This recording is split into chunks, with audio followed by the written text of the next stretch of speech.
बिस्मिल्लाहिर्रहमानिर्रहीम अस्सलामु अलैकुम। Welcome to RPH education. कल जो हमने डिस्कस किया था वो था हमारे पास डायलिसिस की टाइप्स, जिसके अंदर हमने पेरिटोनियल डायलिसिस और हीमो डायलिसिस। जो हमारे पास आज का इस चैप्टर का लास्ट टॉपिक है वो है हमारे पास किडनी ट्रांसप्लांट, और ये हमारे पास बेहतरीन हल है किडनी फेलियर का। तो आज जो हम डिस्कस करने वाले हैं वो है हमारे पास किडनी ट्रांसप्लांट। सबसे पहले हम इसकी डेफिनेशन देखेंगे, उसके बाद हम इसका डोनर देखेंगे, कौन इसको ब्लड दे सकता है और कौन नहीं दे सकता। थर्ड नंबर पर जो है हम इसको देखेंगे कि इसका लाइफ स्पैन कितना। चौथे नंबर पर देखेंगे कि हमारे पास कौन कौन सी प्रॉब्लम आ सकती है ट्रांसप्लांट के बाद। तो सबसे पहले नंबर पर किडनी ट्रांसप्लांट होता है क्या, पहले उसकी डेफिनेशन को देखते हैं। तो हमारे पास डेफिनेशन के अंदर रिप्लेसमेंट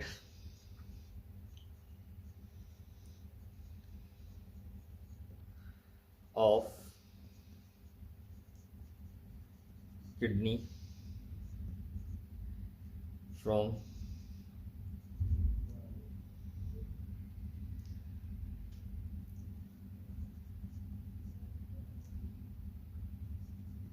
हेल्दी पर्सन की बॉडी से किडनी को रिप्लेसमेंट करना या तब्दील करना, इसको हम किडनी ट्रांसप्लांट कहते हैं। अब हमारे पास एक क्वेश्चन बनता है, वाई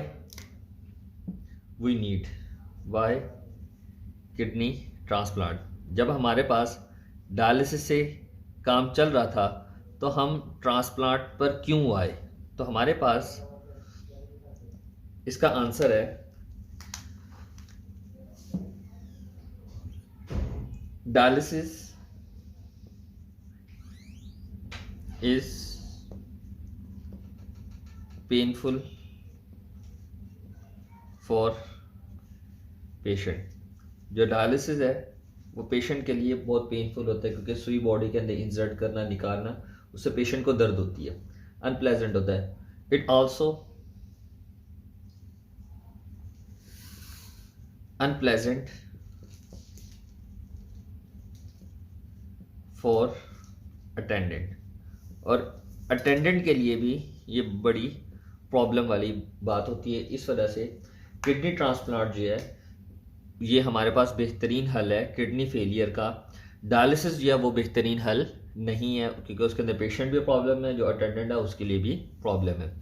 तो हम क्या करते हैं किडनी ट्रांसप्लांट के अंदर कि हेल्दी पर्सन की किडनी रिप्लेस कर देते हैं डिजीज्ड किडनी से। तो replacement of kidney from healthy person से किडनी का रिप्लेस कर देना डिजीज किडनी के साथ, तो ये हमारे पास किडनी ट्रांसप्लांट कहलाएगा। अब अगर हमारे पास किडनी ट्रांसप्लांट डोनर कौन कौन हो सकता है, कौन कौन डोनेट कर सकता है। तो सबसे पहले नंबर पर जो डोनेशन हो सकती है, या तो डिसीज्ड पर्सन, यानी कि कोई मर गया है, कोई मुर्दे से जो है उसकी कोई अभी नया नया इस दुनिया से गया है, तो उसकी बॉडी से जो है किडनी लेकर जो पेशेंट पर्सन है उसकी बॉडी के अंदर रिप्लेस कर सकते हैं। उसके बाद दूसरे नंबर पर रिलेटिव्स भी हो सकते हैं, लेकिन ज़रूरी नहीं है। और उसके अलावा एनी अदर हेल्दी पर्सन, कोई भी हेल्दी पर्सन, उससे जो है वो हम इसको रिप्लेस कर सकते हैं। तो ये हमारे पास डोनर्स है। रिलेटिव भी हो सकता है, डिसीज्ड पर्सन भी हो सकता है जो मर गए इस दुनिया से, या कोई भी हेल्दी पर्सन जो ख्वाहिशमंद हो किडनी डोनेट करने के लिए, तो उससे भी किडनी जो है वो ली जा सकती है। अब हमारे पास किडनी ट्रांसप्लांट के लिए जो है दो चीज़ों का होना ज़रूरी है। रिक्वायरमेंट अगर हम देखें इसके अंदर, तो रिक्वायरमेंट के अंदर हमारे पास क्या क्या चीज़ें जो हमें इसके अंदर रिक्वायर्ड होती हैं। पहले नंबर पर ब्लड सेम होना चाहिए और यूरिनरी सिस्टम सेम होना चाहिए।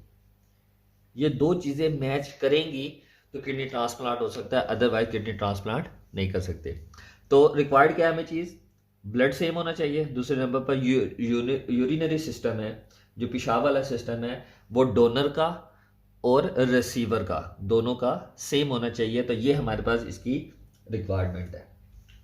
आगे हमारे पास इसका लाइफ स्पैन है।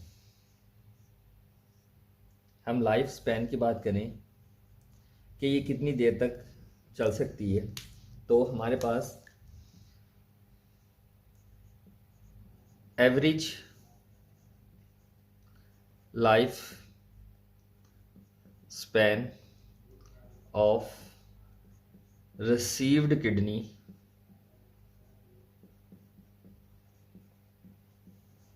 is 10 to 15 years।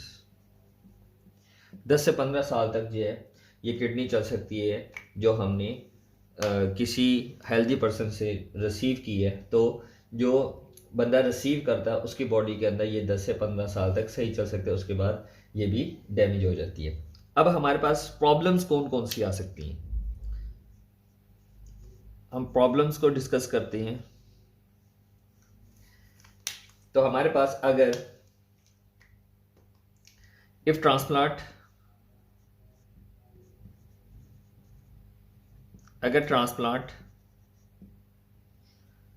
फेल हो जाए, देन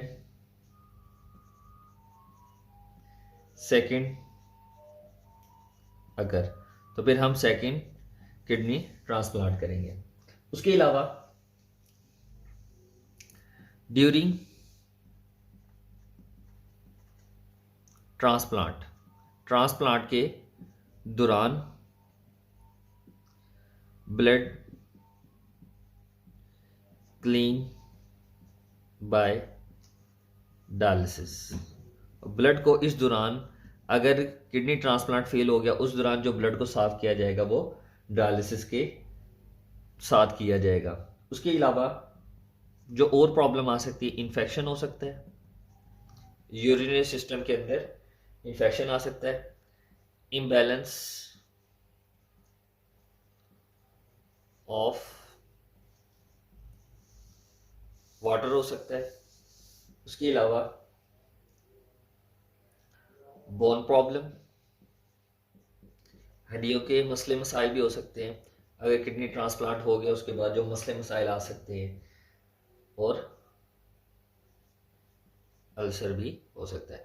तो ये तमाम के तमाम जो है ये हमारे पास मसले मसाइल हैं जो किडनी ट्रांसप्लांट के बाद आते हैं। तो हमने इसके अंदर जो चीज़ डिस्कस की, किडनी ट्रांसप्लांट की डेफिनेशन, उसके बाद हमने डिस्कस किया कि जो ट्रांसप्लांट है उसकी जो एंड स्टेज है पेशेंट के लिए वो सही नहीं होती। डायलिसिस की वजह से पेशेंट को प्रॉब्लम्स फेस करनी पड़ती है, जो अटेंडेंट होता है उसको भी फेस करनी पड़ती है। डोनर्स के अंदर हमने डिस्कस किया था रिलेटिव्स भी आ सकते हैं, कोई हेल्दी पर्सन भी आ सकता है, या डिसीज़ जो इस दुनिया से चला गया उसकी भी किडनी ले सकते हैं। उसके बाद हमने डिस्कस किया रिक्वायरमेंट क्या थी, कि हमारे पास ब्लड सेम होना चाहिए और उसका यूरिनरी सिस्टम सेम होना चाहिए, डोनर के साइज़ के साथ मैच करना चाहिए। लाइफ स्पैन में हमने बात की 10 से 15 साल इसका लाइफ स्पैन है। प्रॉब्लम में अगर पहली दफ़ा फेल हो जाए सेकंड करेंगे। जो प्रॉब्लम उस दौरान जो हम ब्लड को साफ़ करेंगे वो डायलिसिस के जरिए। उसके अलावा जो प्रॉब्लम आ सकती है वो इन्फेक्शन भी हो सकता है, वाटर इम्बैलेंस भी हो सकता है, या सॉल्ट भी हो सकता है। वाटर और सॉल्ट ये भी इम्बैलेंस हो सकता है, हड्डियों का भी मसला हो सकता है, और अल्सर भी हो सकता है। तो ये था आज का हमारा टॉपिक। इसमें से आपको कुछ नहीं समझ आया तो आप कमेंट सेक्शन में हमसे रब्ता कीजिए। अपना ख्याल रखिएगा। अल्लाह हाफिज़।